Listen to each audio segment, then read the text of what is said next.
Hey there, viewers, and welcome back to another one of my repair, maintenance, whatever shows, courtesy of me, Adventure Link. That's me! And in today's show, we're going to be doing a oil change on my girlfriend's mom's car. It's another one of those Yodas. She's got a 2015 Avalon XLE with the big 3.5 liter 2GR-FE engine. That's 2, G as in golf, R as in Romeo, F as in Foxtrot, E as in Echo engine.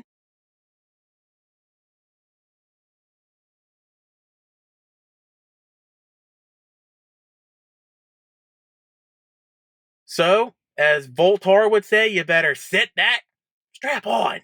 For real, you better strap on so you don't get a ticket when you're driving cars. But all the same, get ready to prepare yourselves for an oil change on this 2GR-FE Toyota Avalon engine. Let's get to it. Okay, so the first thing you want to do is raise your vehicle up in the air. Use jack stands, ramps, drive-on lift, forearm lift, some kind of vehicle lift. As you can see, I got the jack under there. FYI, this makes a pretty decent jacking point right here. Just like on my Uncle John's Dodge Dakota and on my Grand Marquis. Just use that frame and you're good. Make sure that your vehicle is squared and secured in back with rhino blocks, center blocks. Your vehicle's not going to rock off because your safety does matter on my channel always. Your safety is #1 priority, as Taraz Cool would say. Alrighty, here's your oil pan, here's your 14mm drain plug. If this thing is being difficult, you can always warm the engine up. You can also use a 1/2" drive, 14mm socket, and then use a 3/8" drive to tighten it up. Like I said, I got it all locked and loaded. It's 14mm. Let's do it. Alright, cracked loose. Now I can just slowly loosen this by hand. Make sure that you do have your drain pan aimed correctly. Best you can do is eyeball it for the time being. Be careful, this is hot oil because I had to warm the motor up. There we go, I think I got it first try. Yep, I got it the first try. Alright. I'm just going to let this sit and drain.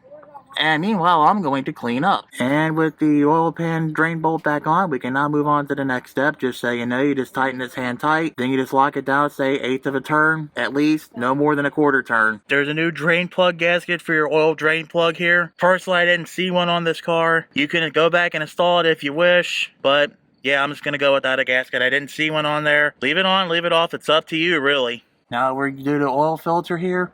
Part 1, there's this 3/8" provision here. Fit your 3/8" extension in here. Get ready to tighten it up. Pop it loose. Now it just falls down, and then you just unscrew this by hand. Alrighty, here's your oil change filter tool. As you can see, it's got a groove here, 3 grooves here, and it lines up on the filter housing like so. You have 2 options here to take this off. You can either use a 3/8" extension or a socket. I guess this is like 25 or 26mm, because usually it's a 24. I already tried my 24, it don't fit. 1/2" drive ratchet, 3/8" conversion on this little oil filter here. Let's do it. This thing's being difficult. I think you're noticing a pattern here. 1/2" drive tools. And of course, when you loosen this up, you can always get it off by hand. It's no big deal. Just in case, have your oil pan, or catch can rather, aligned correctly. See, it's already starting to drip. So you gotta have it aligned correctly so the oil will drip out. Be careful. Be careful because it's down, vertically mounted, plated down. It's gonna gush all over. Plus, I gotta wash up again. Wow, that was a pretty big mess. Oops. Oh, well, we can just clean that up with cat litter or Jack's Zorb. Eric the car guy did a tool review on it. And that's what you get in the oil filter kit. I got a Toyota Lexus Genuine Parts. Not a sponsor, as Erico would say. There's the Amazon number to it. And we'll be reassembling this. Alrighty, now to use this oil filter kit. There's a plastic piece here that while the oil filter's still mounted on the car, you should, put this little white plug in here. Screw it in, and then it'll let the oil drain out neatly right into your oil pan rather than it went all over. Don't do what I did. I make all the mistakes so you don't have to. And the next thing you'll do is take off a portion of the filter. The filter, just slides in and out. Like so. See, just like that. Boom. Slides out. That's a little difficult. There we go. Boom. Out. in. Boom. Then this little rubber gasket here is just like on my dad's Journey. You just take a small screwdriver, pick out the gasket, take your new big gasket, lube it up with some old engine oil, and then put it back into this groove. And with this little plug you took off, same deal with this little gasket. Take yourself a flathead screwdriver, pop this out, take the new gasket, lube it up with oil, and then slide it back in. Now, after you screw the fully assembled oil filter on with the new gaskets and filter, you'll take your 3/8 inch ratchet, put it in this hole, torque it down to 2.5 foot-pounds. Then you also get your installation tool back on here, and then torque that down, I would assume, to the same spec of 2.5 foot-pounds. This is, like an oil filter. It's not supposed to be, on really strong tight. It's just supposed to be on there. Okay, now the next thing you're going to do is you're going to put in 6.4 quarts of this engine oil here. It's 0W20 motor oil with Dexos for gasoline engines, SN type, using Amazon Basics. Not a sponsor, Zerica would say. Just what I'm using. There's your oil insertion there, where you pour the oil in. I don't see any place where you could put a funnel in here, so I just got to put this in quart by quart. Good thing I did it like this. Work smarter, not harder. Let's do it. Be very careful here. Yeah, they really should have, put in something to make this a little less messy. Y'all got any ideas on how to make this go less messy? By all means, let me know. Because obviously I cannot stick a funnel in there, or I can just barely. So now you're probably going, Amazon Basics only got 5-quart jugs and 6-quart, 1-quart bottle cases. What do I do? Good question. That's called I went down to an auto parts store, got yourself an extra quart. Gonna throw in some Mobile One, not a sponsor, just what I prefer, that and Valvoline, and 2 in Amazon Basics. In any case, just make sure everything matches, the grade, the SN, Dexos, blah, blah, blah, blah, blah. You're good to go. After you install your 6.4 quarts or 6.5 quarts or whatever, now it's time to start your engines. As Scotty Kilmer would say, rev up your engines.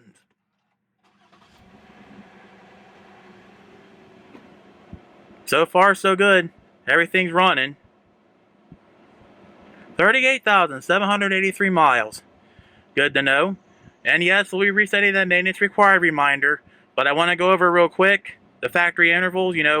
Wait for the maintenance required light if you want, but they also say if you do like a lot of extended time idling, short trips, towing and hauling, blah, blah, blah, blah, blah, change oil every 5,000 miles.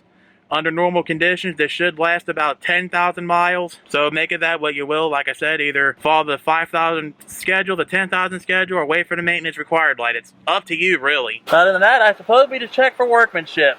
Make sure nothing's dripping. And I guess we're good. Make sure, of course, you lower your vehicle back on the ground, then check your dipstick with the engine off, and then top off as necessary to get it to the correct level. As you can see, the oil is at the correct level, filling up both holes. So, yeah, we're good to go for, until the maintenance required light trips again. Right, there's a couple ways to reset the maintenance required light on your vehicle. You should be able to go and either do the setup, go to vehicle, and from there should be an option to reset the maintenance required light and everything else. However, I think this mostly applies to Toyota vehicles and navigation. So here's another way we're going to do this. Now, you got to make sure your odometer is set to trip A. You'll push mode until it says trip A. Turn off your vehicle. Then with the trip odometer pushed in, you'll want to put it in run. Resetting maintenance data.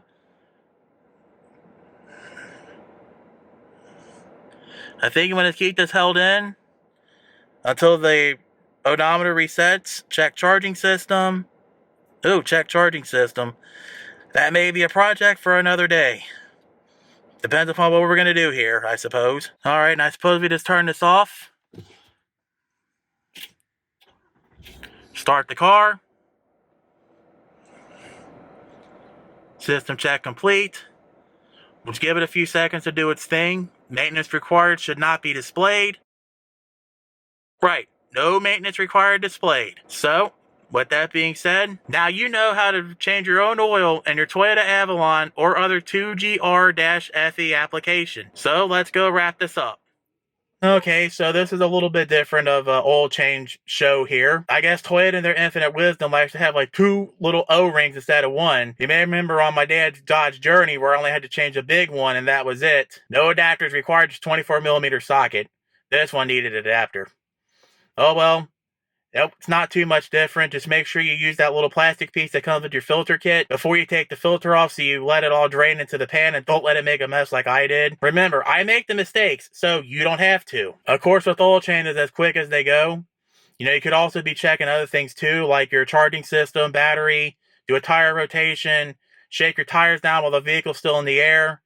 Check for play, see what else is going wrong, check under the vehicle, check your fluid level and conditions, blah, blah, blah, blah, blah. Because this is probably going to be the first step you're going to take into doing vehicle maintenance. So yeah, you better, check all that stuff when you change your oil and also check it out every once in a while as well. I'm Adventure Link. Thank you for watching.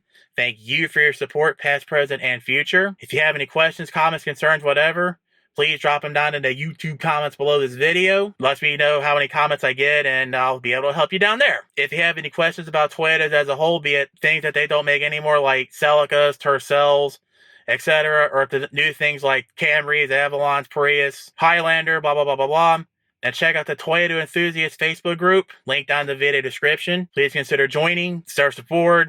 Fine folks there, myself included, will be happy to answer any questions you have in a timely manner. Be sure to also, in addition, leave me down in the comment in the YouTube comment box below. Rate, subscribe, share it with your friends, family, and other Toyota 2GR-FE engine owners. Please do it. Let them know if I'm doing a good job or not making crappy videos, helps more people out, gets my word out, allows me to keep making my living here on YouTube. And if you never want to miss another video from me again, you gotta ring that bell. Medical bills and social media, please check the video description for that as well. Please consider donating, following, see what's up with me when I'm not making YouTube videos. Consider donating today. Any amount helps out. And as Games for the Grave would say, it helps keep this channel and myself alive and undead. Now we're going to sign off with the wise words of wisdom from Eric the Car Guy, reminding you guys to be safe, have fun, and of course, stay dirty. And as Eric O would say, viewers, if I can do it, you can do it. Take care. See you all for the next video. Until then, have yourself a great rest of your day, afternoon, evening, whatever time of the day this is for you. Have a good one.